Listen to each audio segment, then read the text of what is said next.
বিসমিল্লাহির রহমানির রহিম। কেমন আছেন প্রিয় এলাকাবাসী, প্রিয় মুরব্বীবর্গ, মা বোনেরা, প্রিয় দলীয় নেতাকর্মী ভাই বোনেরা, আসসালামু আলাইকুম। যতটুকু আমার মনে পড়ে, আমি আসার পরে চিন্তা করছিলাম, পরে দেখলাম সুমন সাহেব আর ইয়াসিন সাহেব ওনাদের বক্তব্যে কথাটা বললেন। সুমন সাহেব বললেন যে এই মাঠে 2001 সালের নির্বাচনের সময় আমি এসেছিলাম, সেদিন বোধহয় পুরো বরুড়াতে 8 থেকে 10টি জনসভা করেছিলাম এবং শেষ জনসভাটি খুব সম্ভবত আমি এই মাঠে করেছিলাম, সেটি ছিল সন্ধ্যার পরে, তাই না? সন্ধ্যার পরে ছিল বোধহয় মন্ত্রী সাহেব, রাত্রি 11টায় ছিল সেই জনসভাটি। সেই জনসভা শেষ করে পরে আমি ঢাকা ফেরত গিয়েছিলাম।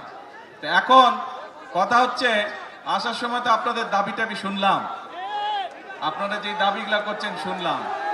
এখন প্রিয় ভাই বোনেরা, এক মিনিট কথা শুনতে হবে তো, চিৎকার পড়লে কথা বললে লাভ নাই, তো চিৎকার পড়লে হবে না, আস্তে ধীরে সুস্থে ঠান্ডা হতে হবে। এখন এই যে আজকে তো আমি কোথায় যাচ্ছি জানেন? বলেন তো কই যাচ্ছে? চাঁদপুর। কেন যাচ্ছে? খাল খনন। আর কি? হ্যাঁ, ফ্যামিলি কার্ড। তার মানে 1 খাল খনন, 2 ফ্যামিলি কার্ড। আচ্ছা ভাই কোন তো, এই খাল খননের কথা কবে বলছি আমরা যে খাল খনন করব? নির্বাচনের আগে। ফ্যামিলি কার্ড মা বোনদের হাতে সারা বাংলাদেশে 4 কোটি পরিবার আছে এবং প্রত্যেক পরিবারের হাতে ধীরে ধীরে আমরা ফ্যামিলি কার্ড পৌঁছবো। এই কথাটি কবে বলছিলাম? আচ্ছা, কবে? নির্বাচনের আগে।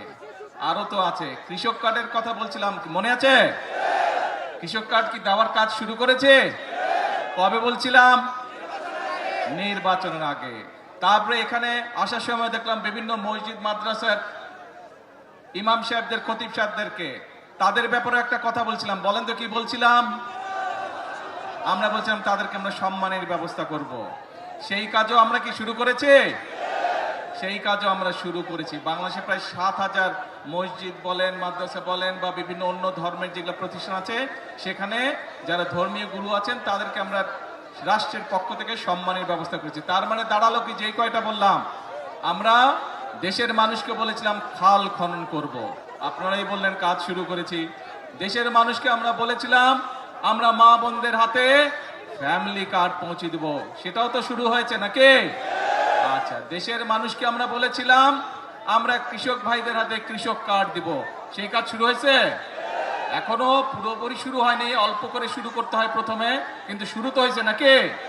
আচ্ছা, তারপরে দেশের মানুষকে বলেছিলাম যে ইমাম সাহেব সহ যারা আছে তাদেরকে আমরা সম্মানের ব্যবস্থা করবো, শুরু হয়েছে? দেখেন আপনারাই করলেন, সবগুলো শুরু হয়েছে। এরকম আরো কিছু কথা বলছিলাম। তার মানেটা দাঁড়ালো কে? তার মানেটা দাঁড়ালো বিএনপি জনগণের কাছে যেই ওয়াদা দেয়, বিএনপি সরকার পরিচালনার দায়িত্বে থাকলে সেই ওয়াদা বিএনপি পূরণ করে। আমি এখানে সেই 2001 সালের নির্বাচনে আমি বরুড়াবাসীর সামনে দাঁড়িয়ে বলেছিলাম যে বরুড়া আর আমার জেলা বগুড়া দুটো উচ্চারণ অনেক কাছাকাছি। আমি যেরকম আমার এলাকার উন্নয়ন দেখব, ইনশাল্লাহ আমি বরুড়ার বিষয়ে সহযোগিতা করব। কথা রেখেছিলাম আমরা সেই সময়। আপনাদের এখানে প্রচুর সেই সময় রাস্তাঘাট, স্কুল, কলেজ, ব্রিজ, কালভার্ট তৈরি হয়েছিল, কিন্তু এলাকার মানুষের যোগাযোগের জন্য, সুবিধার জন্য। এখন প্রিয় ভাই বোনেরা, যেই কথাটি বলছিলাম, অর্থাৎ বিএনপি দেশের জনগণকে যেই কথা দেয়, বিএনপি চেষ্টা করে মানুষের সামনে সেই ওয়াদাটি রক্ষা করার জন্য। আমরা গত 16-17 বছর ধরে এই মুরব্বী নীল শার্ট, এই ঝগড়া করে শুধু মানুষটা, হ্যাঁ ভাই তো বসে, এখন ঠিক আছে? হ্যাঁ, এই তো বসে গেছে। তা এখন মূল কথা হচ্ছে যে এই যে আমরা দেখেন গত 16-17 বছর আপনাদের ভোট দেওয়ার অধিকার ছিল দেশের মানুষের, ভোট মানুষ দিতে পারে নাই। কেউ যদি সরকারের বিরুদ্ধে কথা বলতো কি করত? গুম হয়ে যেত, মামলা হইতো, এসে ধরে লয়ে যেত, হইতো না? দেশের মানুষ 2024 সালে ছাত্র জনতার অভ্যুত্থানে যারা এসব করত তাদেরকে এই দেশ থেকে বিতাড়িত করেছে। এখন আমাদের কাজটা কি? আমাদের মূল কাজ হচ্ছে আমরা আন্দোলন করেছি, সংগ্রাম করেছি, বাংলাদেশের মানুষ আন্দোলন করেছে, সংগ্রাম করেছে, বহু মানুষ শহীদ হয়েছে। বুকে তাজা রক্ত ঢেলে দিয়েছে দেশের মানুষের গণতন্ত্র প্রতিষ্ঠিত করার জন্য। আজ আলহামদুলিল্লাহ আল্লাহর রহমতে দেশে গণতন্ত্র প্রতিষ্ঠিত হয়েছে। আপনারা আপনাদের জনপ্রতিনিধি অর্থাৎ যারা এলাকার উন্নয়ন দেখভাল করবে, এলাকার রাস্তাঘাট হলো কিনা দেখভাল করবে, এলাকার মানুষ চিকিৎসা পেল কিনা দেখভাল করবে, এলাকার সন্তানরা শিক্ষা ব্যবস্থা ঠিকভাবে পাচ্ছে কিনা, স্কুল কলেজ হচ্ছে কিনা দেখভাল করবে, ব্রিজ কালভার্ট তৈরি করবে, মসজিদ মাদ্রাসার সংস্কার করবে, সেই সকল ব্যক্তিকে আপনারা নির্বাচিত করে সংসদে পাঠিয়েছেন, যারা এলাকার মানুষের কথা বলবে এবং এলাকার জন্য কাজ করবে। প্রিয় ভাই বোনেরা, এখন আমাদের সময় হচ্ছে দেশকে পুনর্গঠন করা। আমরা 1971 সালে যুদ্ধ করে এই দেশ স্বাধীন করেছিলাম। ঠিক একই সময় পৃথিবীর অনেকগুলো দেশ, আমাদের এই এশিয়া মহাদেশে অনেকগুলো দেশ সেই সময়ও স্বাধীন হয়েছিল, তার একটু আগে পিছে দিয়ে, কিন্তু সেই দেশগুলো আমাদের থেকে অনেক এগিয়ে গিয়েছে। আমরা এক বিরাট স্বৈরাচারের কবলে পড়েছিল এই দেশ, এই দেশের মানুষ। সেই স্বৈরাচার থেকে, কবল থেকে এই দেশকে, দেশের মানুষ মুক্ত করেছে যেভাবে, ঠিক 1971 সালে হানাদার বাহিনীর হাত থেকে বাংলাদেশের মানুষ স্বাধীনতাকে ছিনিয়ে নিয়ে এসেছিল। প্রিয় ভাই বোনেরা, দেশ শুধু স্বাধীন করলে হবে না, দেশ যদি স্বাধীন করে, দেশকে যদি স্বৈরাচার মুক্ত করে, পরবর্তী কাজ হচ্ছে দেশকে পুনর্গঠন করা, দেশকে সামনের দিকে নিয়ে যাওয়া, দেশের মানুষের জন্য ব্যবসা বাণিজ্য চাকরি বাকরি এগুলির নিশ্চয়তা বিধান করা, দেশের মা বোনরা যাতে স্বাবলম্বী হতে পারে, সেটি শিক্ষায় হোক অথবা অর্থনৈতিক ভাবেও সেই ব্যবস্থা গ্রহণ করা, দেশের কৃষক ভাইরা যাতে স্বাবলম্বী হতে পারে সেজন্য সেই কারণে কাজ করতে হবে, দেশে যাতে মিল কলকারখানা তৈরি হতে পারে, দেশে যাতে বেকার সমস্যার সমাধান হতে পারে সেই জন্য কাজ করতে হবে, দেশে যাতে আইন শৃঙ্খলা সঠিক থাকে, মানুষ যাতে নারী হোক পুরুষ হোক দিনের যে কোনো সময় যাতে নিরাপদে রাস্তা দিয়ে চলাচল করতে পারে, যারা ব্যবসা বাণিজ্য করে তারা যাতে নিরাপদে ব্যবসা বাণিজ্য করতে পারে, এই ব্যাপারগুলোকে নিশ্চিত করতে হবে। প্রিয় ভাই বোনেরা, সেই সময় এসেছে, দেশকে আমাদের পুনর্গঠন করতে হবে। সেই জন্যই কিন্তু আল্লাহ রব্বুল আলামিনও বলে দিয়েছেন, যে জাতি নিজেরা পরিশ্রম করে, অর্থাৎ বাংলাদেশের মানুষের জনগণ হচ্ছে এই দেশের মালিক, অর্থাৎ বাংলাদেশের মানুষের জনগণ হচ্ছে এই দেশের মালিক। প্রিয় ভাই বোনেরা, সেজন্যই মালিক যখন নিজে দায়িত্ব নিয়ে তার দেশের দেখভাল করে, তখনই দেশ সামনের দিকে এগিয়ে যায়।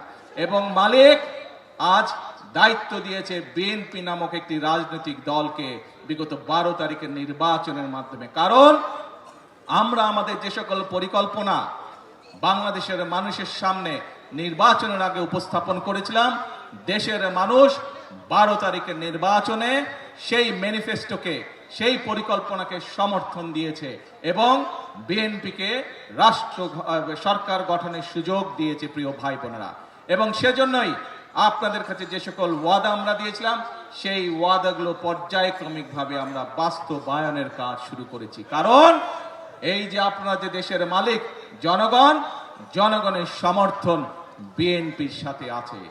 যে জনগণ দেশের মালিক, সেই জনগণের সহযোগিতা বিএনপির সাথে আছে। যেই জনগণ দেশের মালিক, সেই জনগণের আস্থা এবং বিশ্বাস বিএনপির উপরে আছে। এবং সে কারণেই প্রথমেই যেই কথাটা বলেছি, বিএনপি অতীতেও যতবার দেশের মানুষের সেবা করার সুযোগ পেয়েছে, দেশের মানুষকে যে সকল ওয়াদা করেছিল, বিএনপি তার সর্বশক্তি দিয়ে চেষ্টা করেছে সেই সকল ওয়াদা পূরণ করার জন্য। ইনশাআল্লাহ বিগত 12 তারিখের নির্বাচনের আগে আমরা যে সকল ওয়াদা দিয়েছি, পর্যায়ক্রমিকভাবে আমরা একটি একটি করে পর্যায়ক্রমিকভাবে সেই ওয়াদাও পূরণ করব। এখন প্রিয় ভাই বোনেরা, আসার সময় আমি দেখলাম সবাই স্লোগান দিচ্ছে, কি চাই? কুমিল্লা বিভাগ। ঠিক আছে,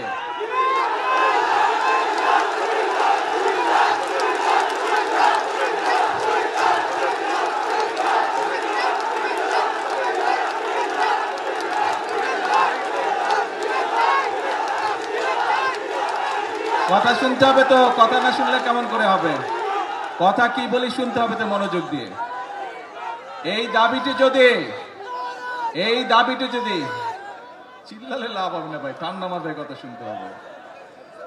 এই দাবিটি যদি জনগণের দাবি হয়ে থাকে, ইনশাআল্লাহ তাহলে সেটির বাস্তবায়ন হবে। আর আপনারা দেখেছেন দেশ গঠন, সরকার গঠনের পরেই আমরা নির্বাচনের আগে বলেছিলাম সারা দেশে কৃষকদের যাদের কৃষি ঋণ 10,000 টাকা পর্যন্ত আছে সুদ সহ সেই ঋণ আমরা মওকুফ করব যদি আমরা সরকার গঠন করতে পারি। আমরা নির্বাচিত হওয়ার পরে সরকার গঠন করার পরে প্রথম 10 দিনের মধ্যে আমরা সেই জবান রেখেছি বাংলা, এবং সেটি আমরা মওকুফ করে দিয়েছি সরকার থেকে। তার ফলে বাংলাদেশের প্রায় 12 লক্ষ কৃষক, সারা বাংলাদেশে 12 লক্ষ কৃষক এর সুবিধাটি পেয়েছে। 12 লক্ষ কৃষকের সুদ এবং ঋণ দুটোই মওকুফ হয়ে গিয়েছে। প্রিয় ভাই বোনেরা, বাংলাদেশ একটি কৃষি প্রধান দেশ। সমগ্র কুমিল্লা জেলা সহ আশেপাশের জেলাগুলোতে প্রচুর শাকসবজি উৎপাদন হয় এবং অনেক ক্ষেত্রে অনেক শাকসবজি এই এলাকা থেকে বিদেশেও রপ্তানি হয়। আপনাদের একটি দাবি হচ্ছে কৃষি বিশ্ববিদ্যালয়। আমি আগামী কয়েকদিনের মধ্যে শিক্ষামন্ত্রীর সাথে কথা বলবো এবং সবকিছু বিবেচনা করে, কিন্তু কথা একটা আছে, ধৈর্য ধরতে হবে। ধৈর্য ধরতে হবে। বিগত 16 বছর, বিগত 17 বছর যে স্বৈরাচার ছিল, এই স্বৈরাচার যেমন দেশের মানুষের উপরে অত্যাচার করেছে, নির্যাতন করেছে, গুম করেছে, খুন করেছে, মানুষকে গুলি করে হত্যা করেছে, মানুষকে গুলি করে জখম করেছে, একই সাথে এই দেশের মানুষের অর্থ সম্পদ তারা বিদেশে লুটপাট করে পাচার করেছে, জানেন তো নাকি? কাজেই দেশের মানুষের অর্থ সম্পদ লুটপাট করে পাচার করে দিচ্ছে। সেই জন্য এই মুহূর্তে দেশের অর্থনৈতিক অবস্থা চাপের মুখে আছে। সেজন্যই আমাদেরকে কষ্ট করতে হবে, আমাদেরকে পরিশ্রম করতে হবে এবং সেজন্যই আমাদেরকে ধৈর্য ধরতে হবে। আমরা ইনশাল্লাহ জনগণের যে সকল দাবি, জনগণের যে সকল চাওয়া পর্যায়ক্রমিকভাবে ইনশাল্লাহ আমরা বাস্তবায়ন করবো এক এক করে। প্রিয় ভাই বোনেরা, তাহলে দাঁড়ালো কে? কি দাঁড়ালো? কথা একটাই, আপনাদের শক্তি, জনগণের শক্তি হচ্ছে আসল শক্তি। ভাই আমি তো বাংলায় বলছি, আমি তো ফার্সি ভাষায় বলি নাই, চাইনিজ ভাষায় বলিনি, বাংলা ভাষাই তো বলছি বিভাগের ব্যাপারে। তো ভাই চিৎকার করছো কেন? এখন তাহলে দাঁড়ালো কে? আমরা বলি জনগণই হচ্ছে বিএনপির সকল রাজনৈতিক ক্ষমতা উৎস। শুনেছেন কথাটা আপনারা? সেজন্যই আপনাদের সমর্থন যদি বিএনপির পাশে থাকে, আপনারা যদি আমাদের পাশে থাকেন, আপনারা যদি সুমনের পাশে থাকেন, আপনারা যদি ইয়াসিন এর পাশে থাকেন, আপনারা যদি বাংলাদেশ জাতীয়তাবাদী দলের পাশে থাকেন, ইনশাআল্লাহ আমরা দেশকে সামনের দিকে এগিয়ে নিয়ে যাব। আছেন তো সাথে? ইনশাআল্লাহ। তাহলে আসেন একটা কথা দিয়ে বক্তব্য শেষ করি। করব কাজ জোরে।